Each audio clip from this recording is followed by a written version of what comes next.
En el episodio 492 de Hilando Fino Daily os voy a hablar del glucógeno y de sus funciones, más allá de ser un simple almacén de energía y un simple alimento para nuestra actividad. Venga, vamos al lío.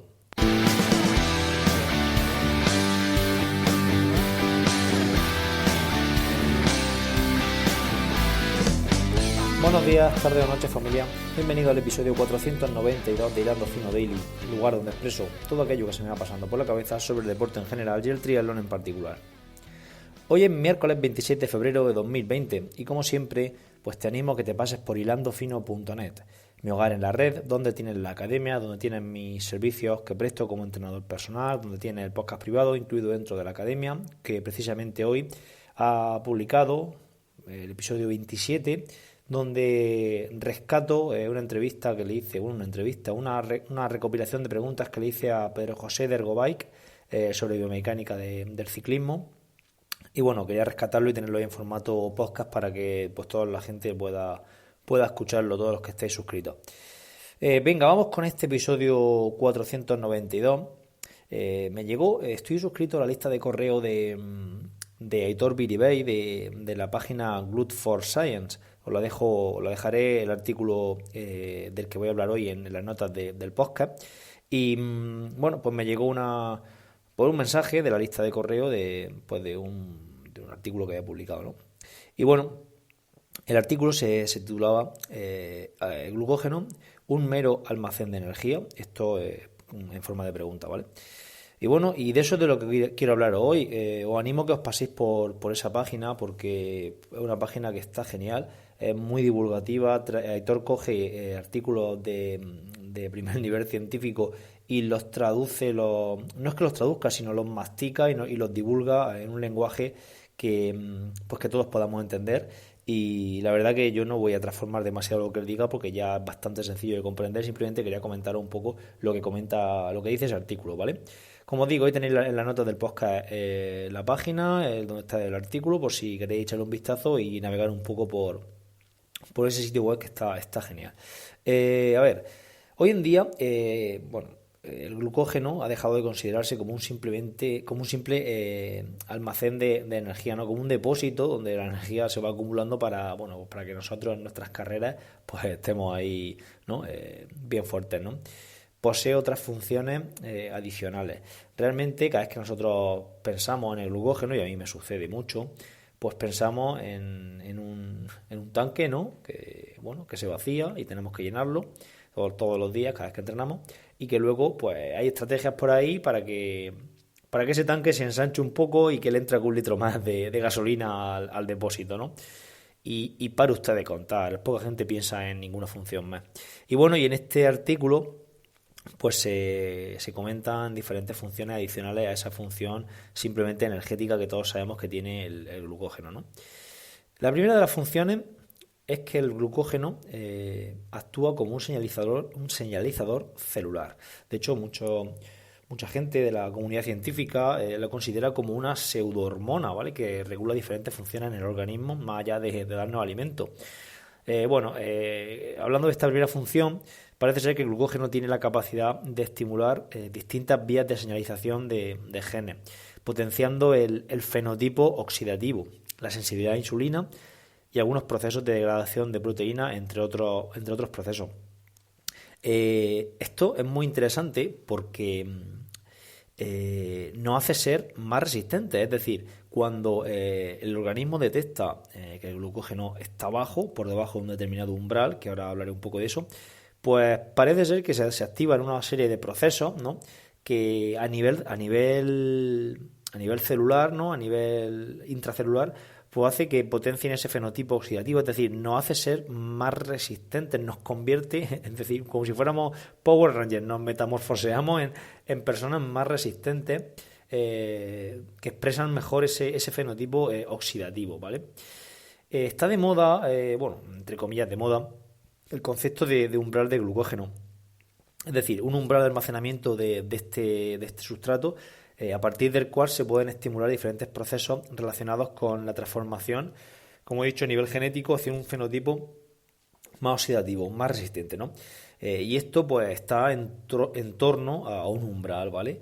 Ese umbral es complicado de determinar. Parece ser que se sitúa entre los 300 milimoles por kilogramo de músculo seco, según se comenta en el propio artículo. Ya me diréis cómo pueden medir esto. De hecho, cuando publicó el autor esto en Instagram, yo me acuerdo que le comenté y le dije, ¿y cómo mide el umbral de glucógeno? Y me contestó y me dice que ahora mismo pues eso se hace a ojo, porque realmente esto para medir el glucógeno muscular hace falta una biopsia, ¿no? Hace falta extraer músculo para medirlo. Así que pues bueno, pues todavía queda, y al final esto se hace un poco a ojímetro, ¿no? Se trata de dejar el glucógeno bajo y poder estimular esas vías de señalización de ese fenotipo oxidativo principalmente.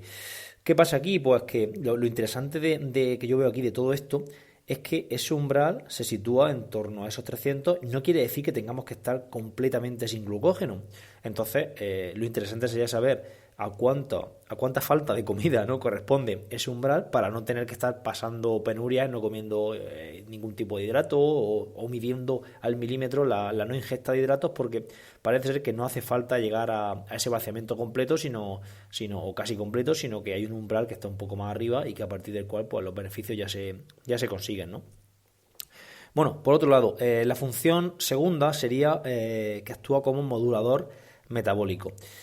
Dependiendo de la cantidad de glucógeno que tengamos disponible en nuestro sistema muscular, ¿no?, en nuestros músculos, pues vamos a usar unas vías metabólicas u otras. Esto es algo que en cierto modo prácticamente todos sabemos, ¿no? Si tenemos glucógeno, vamos a tirar de glucógeno, y si no, pues tiraremos de grasa, ¿no? Esto es muy de andar por casa, ¿no? En nuestras tertulias, en la grupeta. Vale, esto es lo típico de cuando tú dices, bueno, no me tomo algo para salir a entrenar porque si no voy a tirar de ese algo, ¿no? O voy a estimular que no quemar grasa, ¿no? Pues un poco irían por ahí los tiros. Si disponemos de mucho glucógeno a nivel muscular, pues se van a activar las vías enzimáticas encargadas de la metabolización de ese glucógeno muscular, ¿no? Y las enzimas que están dentro de esas vías enzimáticas, como por ejemplo la piruvato deshidrogenasa, que yo esta enzima yo recuerdo de haberla estudiado en mi época moza en bioquímica y en asignaturas como nutrición también de la actividad física y el deporte. Bueno, la cuestión es que, por el contrario, si tenemos baja disponibilidad de glucógeno, pues se posibilita que se bloquee la vía anterior y usar los ácidos grasos. Es decir, pues en función de la cantidad de glucógeno que tengamos, pues vamos a activar, o se pueden activar, unas vías metabólicas u otras. La vía metabólica de la quema de glucosa, o la vía metabólica de la quema de ácido graso. Por tanto, también va a tener un papel importante aquí la intensidad, ¿vale? No esperar ir por encima de FTP y de cerca de consumo máximo de oxígeno, y que la vía predominante sea la vía de los ácidos grasos, porque no va a ser así. Entonces, ante una misma intensidad submáxima, pues sí que sería interesante activar la grasa, ¿no? La grasa, y que el glucógeno, esa baja disponibilidad de glucógeno, pues posibilite la metabolización de los ácidos grasos. Aquí es lo que hemos comentado en algún episodio, que la flexibilidad metabólica, ¿no? Que en función de la intensidad que vayamos y de lo que nosotros vayamos funcionando, vayamos trabajando en nuestro deporte, pues que se active la quema de glucógeno o se active la quema de grasa, y que tengamos la capacidad de ir pasando de un sustrato a otro en función de nuestras necesidades. Bueno, y la función tercera que comenta el artículo sería que es un controlador energético.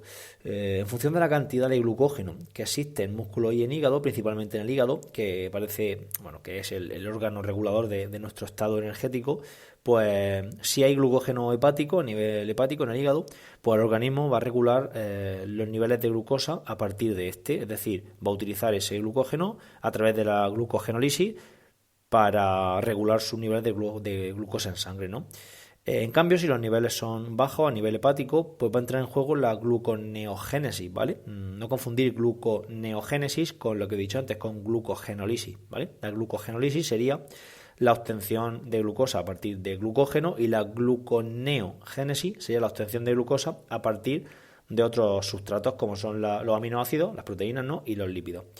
Entonces, pues bueno, va a activar los mecanismos necesarios para que el organismo mantenga su glucosa estable de un lado o de otro, ¿vale? Básicamente eso. Entonces, pues vemos como tiene un papel también importante más allá de simplemente ser un almacén o un depósito, un tanque de energía, ¿vale? Os hablé de hidratos de carbono y de esfuerzo y este tipo de cosas en los episodios 138 y 213, ¿vale? En el 138 comenté la periodización de los hidratos de carbono, que hablé de estos temas pero sin meterme en otras funciones, simplemente era una función más energética. Y luego en el 213 donde os hablé de cuántos hidratos de carbono tomarán esfuerzo. Lo dejaré también en las notas del podcast por si queréis echarle un vistazo directamente a estos episodios y completar un poco pues este episodio del glucógeno.